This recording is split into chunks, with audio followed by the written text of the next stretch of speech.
बिस्मिल्लाहिर्रहमानिर्रहीम अस्सलाम वालेकुम dear students, how are you? I hope you be fine.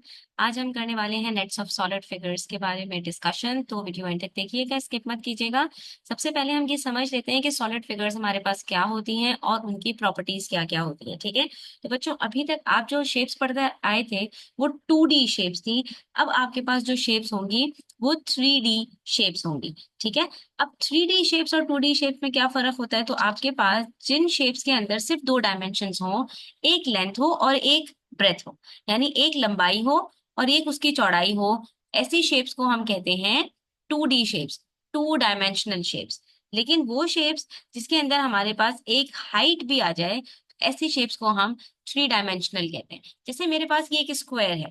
ठीक है, स्क्वायर मेरे पास 2 डायमेंशनल है क्योंकि इसमें मेरे पास एक लेंथ है और एक मेरे पास ब्रेथ है।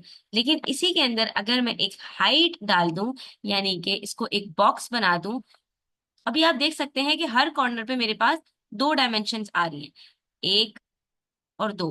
ठीक है, और जैसे ही मैं इसके अंदर एक और डायमेंशन डालूंगी तो हर कॉर्नर पे मेरे पास 3 डायमेंशंस आ जाएंगी। जैसे अगर मैं यहाँ पर तीनों साइड्स पर,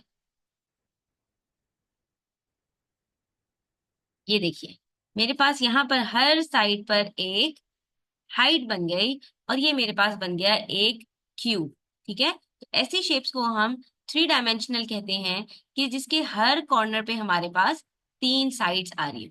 ठीक है, और ऐसी शेप्स को हम 2 डायमेंशनल कहते हैं जिसके हर कॉर्नर पे हमारे पास 3 साइड्स आ रही है। अब आप देख सकते हैं कि इसके हर कॉर्नर पे हमारे पास 3 साइड्स हैं, 1 2 3, 1 2 3। कोई सा भी कॉर्नर उठाएंगे आपके पास 3 साइड्स होंगी। इसको कहते हैं हम 3 डायमेंशनल शेप्स।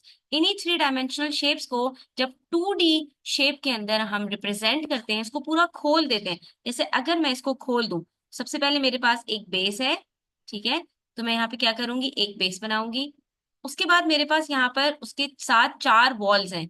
एक ये लेफ्ट साइड पर, एक, दो, तीन और ये चार, चार इसके साथ वॉल्स हैं।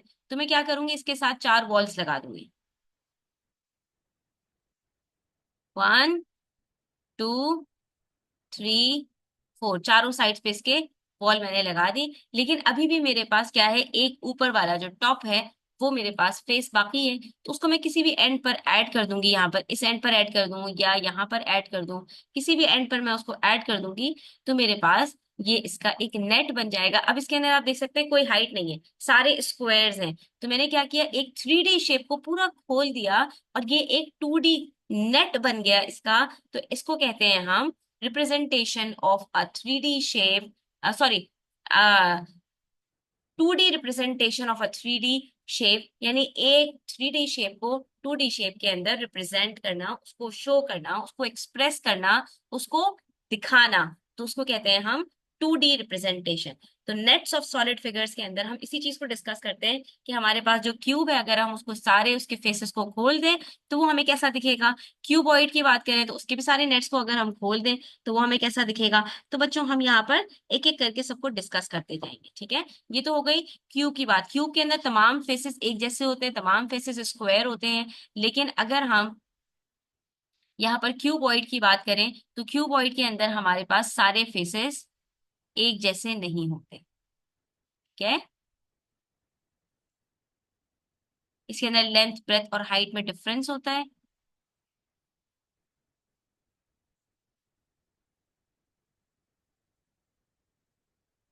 तो ये देखिए, जो सबसे इसके मेरे पास बॉटम पे फेस है, ये वाला, इसको मैं ओपन करूंगी तो मेरे पास एक इस तरह का रेक्टेंगल बनेगा। फिर जो इसके दो साइड्स में फेसेस हैं, इसको मैं यहाँ पर दो साइड्स में लगा दूं, ये मेरे पास बॉक्स की शेप में आ रहे हैं। तो ये मेरे पास इस तरह से ओपन हो जाएंगे। ठीक है, उसके बाद मेरे पास ये जो फ्रंट फेस है और जो बैक फेस है, इसको मैं यहाँ पर इसके साथ अटैच कर दूं। और उसके बाद फिर मेरे पास ये टॉप फेस रह जाता है, तो इसको मैं ऊपर की साइड पर अटैच कर दूंगी या नीचे की साइड पे। तो मेरे पास क्यूबॉइड का जो नेट है वो कुछ इस तरह से बनेगा। अब हमसे कह रहे हैं what is the net of a solid figure. एक सॉलिड फिगर के, सॉलिड का मतलब जो हमारे पास पूरा एक ऑब्जेक्ट की शेप में होता है, उस सॉलिड फिगर के नेट को वो क्या होता है।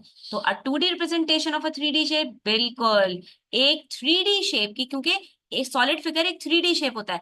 3D शेप को 2D शेप में रिप्रेजेंट करना, उसको शो करना, उसको एक्सप्रेस करना, उसको दिखाना, इसको कहते हैं हम net of a solid figure. यहाँ पर इसके अंदर हमारे पास ऑप्शन ए करेक्ट होगा। ऑप्शन बी में कह रहे हैं अ 3D representation of a 2D shape. एक 2D शेप को 3D शेप में दिखाना, नहीं, यहाँ पर हम स्क्वायर को क्यूब बनाकर थोड़ी दिखा रहे हैं, यहाँ पर हम क्यूब को स्क्वायर्स की फॉर्म में दिखा रहे हैं। अ 2D shape with 3D properties, नहीं, इसके अंदर जो 2D शेप हम दिखा रहे हैं उसके अंदर 3D प्रॉपर्टीज नहीं, उसके अंदर हाइट मिसिंग है। अ 3D shape with 2D properties, हाँ, इसके अंदर हम कह सकते हैं कि एक 3D शेप जिसके अंदर 2D प्रॉपर्टीज हमारे पास मौजूद है। लेकिन इसकी सबसे अच्छी जो हमारे पास डेफिनेशन है that is a 2D representation of a 3D shape is called the net of a solid figure. उसके बाद पार्ट 2 में हमसे कह रहे हैं which of the following is not a type of solid figure. अब सॉलिड फिगर में हमारे पास कौन कौन से आते हैं, बच्चों को पता होना चाहिए। क्यूब आता है, क्यूबॉइड आता है, फिर हमारे पास इसके अंदर आता है सिलेंडर, प्रिज्म, ठीक है, पिरामिड आता है, कोन आती है, और इसमें हमारे पास स्फेयर आता है। स्फेयर यानी कि बॉल जैसी होती है।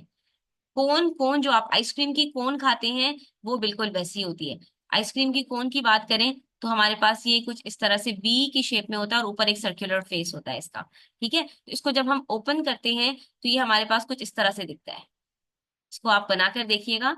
इसके जो नीचे वाला बॉटम पार्ट है उसको जब हम ऊपर पूरा ओपन कर देंगे तो वो कुछ इस तरह होगा, और ऊपर वाला जो इसका होता है वो ऐसा सर्कल होता है। तो इसका जो 2D हमारे पास रिप्रेजेंटेशन होती है कोन की वो इस तरह होती है, ठीक है। और पिरामिड्स की बात करें और प्रिज्म की बात करें तो पिरामिड और प्रिज्म में क्या फर्क होता है ये याद रखना बच्चों, कि प्रिज्म कहते हैं कि इसकी जो ऊपर और नीचे की बेस होती है वो सेम होती है। जैसे हमारे पास ये एक प्रिज्म है जिसके अंदर इसकी स्क्वायर बेस है, ठीक है।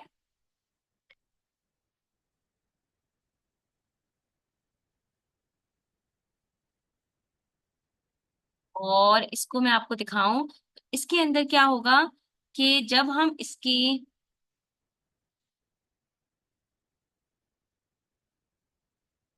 जो वॉल्स हैं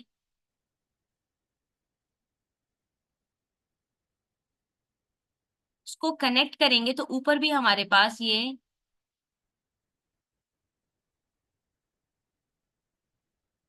इस तरह से, ठीक है। यानी कि इसकी जो ऊपर की बेस है और नीचे की बेस है वो एक जैसी होती है, ठीक है। और वो हमारे पास ट्रायंगुलर भी हो सकती है, जैसे मेरे पास ये एक ट्रायंगुलर बेस हो और उसके ऊपर मैं यहाँ पर 3 वॉल्स बनाऊं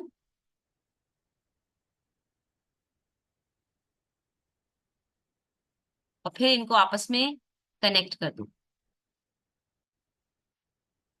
ये देखिए, तो यहाँ पर ये जो इसकी ऊपर की बेस होती है और नीचे की बेस होती है वो एक जैसी होती है, और इसकी बाकी जो वॉल्स होती हैं वो रेक्टेंगुलर होती है, वो रेक्टेंगल होती है। तो जब भी आपके पास कोई इस तरह की शेप आएगी जिसके अंदर दो एक जैसी बेसेस दिख रही होंगी और बाकी सारे रेक्टेंगल्स होंगे, तो आपने समझ जाना है कि वो प्रिज्म है। और पिरामिड कैसा होता है, अगर आपने इजिप्ट के पिरामिड्स देखे हो तो आपको पता होगा कि इसकी बेस हमारे पास ऐसी होती है, स्क्वायर जैसी, ठीक है। लेकिन इसके अंदर जो इसके साइड वॉल्स होती हैं वो सारी की सारी ट्रायंगुलर होती हैं, ठीक है। तो हम यहाँ पर जो इसकी वो बनाएंगे,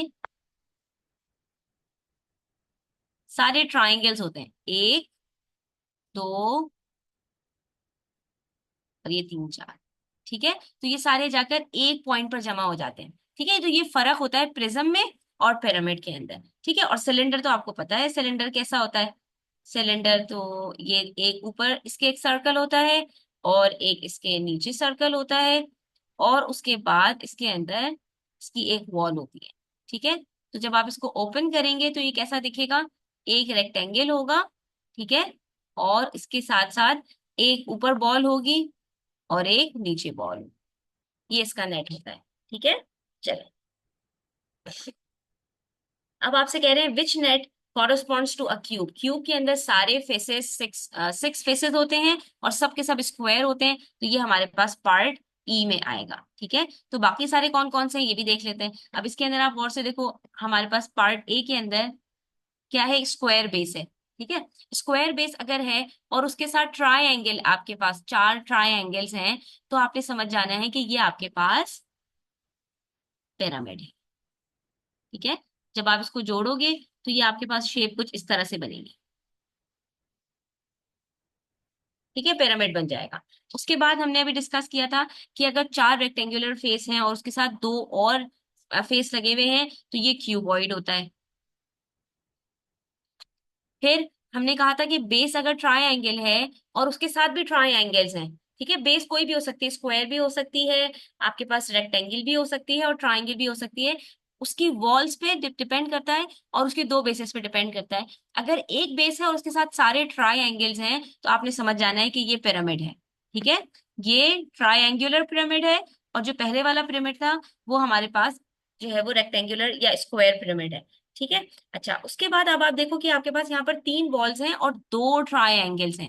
जब 2 ट्रायंगल्स होंगे, दो एक जैसी बेसेस होंगी, तो वहां पर हमने कहा था कि ये आपके पास प्रिज्म बनेगा। क्यों? क्योंकि इसके अंदर जो आपके पास वॉल्स हैं वो सारी रेक्टेंगुलर हैं। तो जब भी आपके पास जो वॉल्स हैं वो रेक्टेंगुलर होंगी और दो एक जैसी बेसेस होंगी तो वो प्रिज्म होगा। तो अब आपके पास ये कैसा बनेगा, एक ये ट्रायंगल, एक ये ट्रायंगल, और इनको आप कनेक्ट करोगे तो ये आपके पास इस तरह से बन जाएगा। ठीक है। इसी तरह से आपके पास अगर एक स्क्वायर है और उसकी 4 वॉल्स हैं, जब ऊपर से कनेक्ट करोगे तो ये आपके पास इस तरह से बनेगा, तो ये भी आपके पास पिरामिड के अंदर आ जाएगी। ठीक है। अच्छा, उसके बाद ये पार्ट ई तो हमने डिस्कस कर लिया कि ये हमारे पास एक क्यूब है। उसके बाद हमसे कह रहे हैं which net corresponds to a triangular prism. अभी हमने डिस्कस किया ऊपर ट्रायंगुलर प्रिज्म क्या होता है, कि नीचे भी एक ट्रायंगल हो, ऊपर भी एक ट्रायंगल हो और 3 उसकी वॉल्स हो। ठीक है, क्योंकि जाहिर है ट्रायंगल के 3 साइड्स होते हैं तो वॉल्स उसकी 3 होंगी। तो उसका कौन सा हमारे पास बनेगा, 3 उसकी रेक्टेंगुलर हमारे पास यहाँ पर साइड्स हैं और 2 ट्रायंगल्स हैं, तो ये हमारे पास ट्रायंगुलर प्रिज्म है। ठीक है। तो बाकी ये नंबर 1 हमारे पास क्या है, अभी हमने डिस्कस किया था कि ये पिरामिड है। ठीक है। अच्छा, इस शेप की बात करें तो इसकी बेस अगर आप देखो बच्चों, तो 1 2 3 4 5 6, जिस शेप के अंदर 6 आपके पास साइड्स होती हैं उसको हम कहते हैं हेक्सागोन। ठीक है। और हेक्सागोन के अंदर अगर 2 हेक्सागॉन्स आ रहे हैं, एक बीच में है और एक ऊपर है, तो इसका मतलब है कि ये भी आपके पास क्या होगा, प्रिज्म होगा। लेकिन इस प्रिज्म को हम कहते हैं हेक्सागोनल प्रिज्म, क्योंकि इसकी भी सारी वॉल्स आप देखोगे तो रेक्टेंगल है। 6 साइड्स होती हैं हेक्सागोन की, तो 6 वॉल्स होनी चाहिए। अब आप देखो अगर गौर से, तो 1 2 3 4 5 6, 6 रेक्टेंगल्स हैं आपके पास और 2 हेक्सागोन बेस हैं, तो ये हेक्सागोनल प्रिज्म होगा। तो प्रिज्म के अंदर हमारे पास ट्रायंगुलर प्रिज्म भी होता है, रेक्टेंगुलर प्रिज्म भी होता है, हेक्सागोनल प्रिज्म भी होता है, पेंटागोनल 5 साइड्स वाली जो शेप होती है वो भी प्रिज्म होता है। तो आपकी बेस कोई सी भी हो सकती है, यहाँ पर उसकी कितनी भी साइड्स हो सकती हैं, लेकिन बस शर्त क्या है कि जितनी उसकी साइड्स होंगी उतने ही आपके पास रेक्टेंगल्स होंगे और 2 इस तरह की आपके पास शेप्स होंगे। ठीक है। यानी अगर हेक्सागोन है तो 2 हेक्सागोन होंगे, ट्राइंगल है तो 2 ट्राइंगल होंगे, रेक्टेंगुलर है तो 2 रेक्टेंगल्स होंगे। बस इस चीज का आपने ध्यान रखना है। ठीक है। और उसके बाद फिर हमारे पास है नंबर 3, तो हमने ये बता दिया कि ये ट्रायंगुलर प्रिज्म है। क्यों? क्योंकि इसमें 2 ट्राइंगल्स हैं, बाकी सारी रेक्टेंगुलर बेसेस हैं। तो 2 एक जैसी शेप और बाकी सारे रेक्टेंगुलर आपके पास जो है वो जितनी साइड्स हैं उतने रेक्टेंगल्स हैं, तो आपने समझ जाना है कि वो प्रिज्म है। ठीक है। उसके बाद अगर हम बात करें तो हमारे पास फिर से ये बीच में एक हेक्सागोन है। ठीक है, इसकी भी 6 साइड्स हैं, लेकिन इसकी तमाम की तमाम वॉल्स हमारे पास ट्रायंगुलर है। मैंने आपको बताया जितनी साइड्स हैं उतनी ट्रायंगुलर बेसिस होंगी, तो वो आपका पिरामिड होगा। तो ये कौन सा पिरामिड होगा हमारे पास, हेक्सागोनल पिरामिड। तो क्या फर्क हुआ हेक्सागोनल प्रिज्म और हेक्सागोनल पिरामिड के अंदर, कि दोनों की बेस तो एक जैसी है, दोनों की बेस में हमारे पास एक हेक्सागोन होगा, लेकिन फर्क कहाँ पर आएगा, फर्क आएगा इनकी वॉल्स में और इनके हेक्सागोन्स में। ठीक है। अगर 2 हेक्सागोन है और सारे के सारे जो भी साइड्स हैं आपके पास वो रेक्टेंगल हैं, तो आपका वो प्रिज्म है। और अगर आपके पास एक हेक्सागोन है और बाकी तमाम साइड्स आपके पास ट्रायंगुलर है, तो वो आपके पास पिरामिड है। ठीक है, प्रैक्टिस करोगे, याद करोगे तो ये आपको याद हो जाएगा। उसके बाद आपसे कह रहे हैं which net corresponds to a cuboid, तो नंबर 2 क्लियर है। नंबर 1 आपके पास क्यूब है, नंबर 2 आपके पास पिरामिड है। कौन सा पिरामिड है, रेक्टेंगुलर पिरामिड है। ठीक है। और नंबर 3 आपके पास 2 ट्राइंगल्स हैं, 3 रेक्टेंगल्स हैं, तो ये आपके पास प्रिज्म है। कौन सा प्रिज्म है, ट्रायंगुलर प्रिज्म है। ठीक है। बस ये आपको अच्छी तरह से याद करना है कि पिरामिड के अंदर तमाम वॉल्स जो है वो ट्रायंगल होती हैं और प्रिज्म के अंदर तमाम वॉल्स रेक्टेंगल होती है। ठीक है, पिरामिड में एक बेस होती है और प्रिज्म में दो एक जैसी बेसेस होती है। ये दो डिफरेंसेस अगर आपको अच्छी तरह याद हो गए तो पिरामिड और प्रिज्म का मसला हल हो जाएगा। अब उसके बाद आपसे कह रहे हैं लेबल द फॉलोइंग फिगर्स। अभी हमने डिस्कस किया था कि ये हमारे पास पहली वाली जो शेप है ये क्या है, ये हमारे पास कोन है। ठीक है, उसके बाद फिर ये हमारे पास क्या है, जिसके अंदर फोर हमारे पास एक जैसे रेक्टेंगल्स हैं, और एक जैसे तो नहीं है, दो एक जैसे हैं, फिर दो एक जैसे हैं, फिर दो एक जैसे हैं, तो ये एक हमारे पास क्यूबॉइड है। ठीक है, क्यूबॉइड के अंदर हमारे पास सिक्स फेसेस होते हैं और हर दो फेसेस हमारे पास सेम होते हैं, और कभी कभी चार फेसेस भी सेम हो सकते हैं। उसके बाद अब आप देखो दो एक जैसी फेसेस हैं और सारी वॉल्स हमारे पास जितनी साइड्स हैं उतनी वॉल्स सब के सब रेक्टेंगुलर हैं। तो ये हमारे पास सबसे पहले तो हेक्सागोन है, दो बेसिस, तो ये हेक्सागोनल होगा। लेकिन ये हेक्सागोनल प्रिज्म होगा या पिरामिड, तो हमने क्या कहा था, जब दो बेसिस होंगी तो वो प्रिज्म होगा। तो ये हमारे पास क्या होगा, हेक्सागोनल प्रिज्म। और अभी हम एक और तलाश कर लेते हैं जिसके अंदर हमारे पास एक और हेक्सागोन हो, लेकिन उसके अंदर सिर्फ एक हेक्सागोन हो और बाकी सारे के सारे जो वॉल्स हों वो ट्रायंगुलर हो। तो वो हमें यहाँ पर नीचे नजर आ गया है। इसका मतलब है ये रहा हेक्सागोनल। इसके अंदर भी नीचे आप देखो एक हेक्सागोन है बीच में, और उसके तमाम जो वॉल्स हैं वो हमारे पास ट्रायंगुलर है, तो ये पिरामिड होगा। ठीक है, अच्छा जी, उसके बाद फिर हमारे पास है एक रेक्टेंगल और दो सर्कल्स। तो ये हमने कहा था कि ये हमारे पास सिलेंडर होता है। जब इसको हम जोड़ेंगे तो एक सर्कल ऊपर एक सर्कल नीचे, और ये ऐसा। इसकी बेस्ट एग्जांपल आपका जो कॉइन होता है, कॉइन, उसकी एग्जांपल है। ठीक है, अच्छा, उसके बाद फिर हमारे पास सिक्स फेसेस हैं, सारे के सारे आइडेंटिकल हैं, तो ये हमारे पास क्या हो जाएगा, क्यूब। ये तो आप लोगों को याद हो गया होगा। क्यूब और क्यूबॉइड तो बहुत सिंपल है। उसके बाद नेक्स्ट है हमारे पास एक बेस है और बाकी सारे ट्राई हैं, तो ये हो गया हमारे पास सबसे पहले तो पिरामिड। और कौन सा पिरामिड है, तो यहाँ पर हम देख लेते हैं स्क्वायर बेस्ड पिरामिड लिखा हुआ है, क्योंकि बीच में हमारे पास स्क्वायर है। ठीक है, पिरामिड के अंदर जो बीच में बेस होगी वही पिरामिड शेप कहलाएगा। ठीक है, अब देखो दो ट्राइंगल्स हैं, दो बेसेस हैं, और बाकी सारी जो वॉल्स हैं वो आपके पास यहाँ पर रेक्टेंगुलर है, तो ये आपके पास हो गया प्रिज्म। कौन सा प्रिज्म होगा, ट्राइंगुलर प्रिज्म।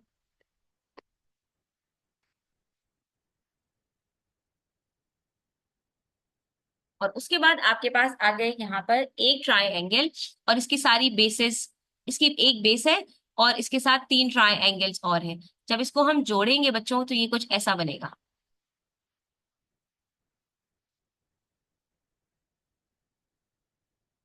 इसको हम कहते हैं टेट्राहेड्रॉन। यानी इसको चारों तरफ से जब आप देखोगे तो हर तरफ से आपके पास एक ट्राइंगल आएगा।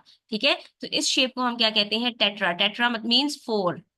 जैसे क्वाड का मतलब मैंने आपको बताया था फोर होता है, ऐसे टेट्रा का मतलब भी फोर होता है, टेट्रा हेड्रॉन। यानी कि इसके तमाम जो हेड्स हैं उसके अंदर आपको ट्राई नजर आता है। Tetra means try.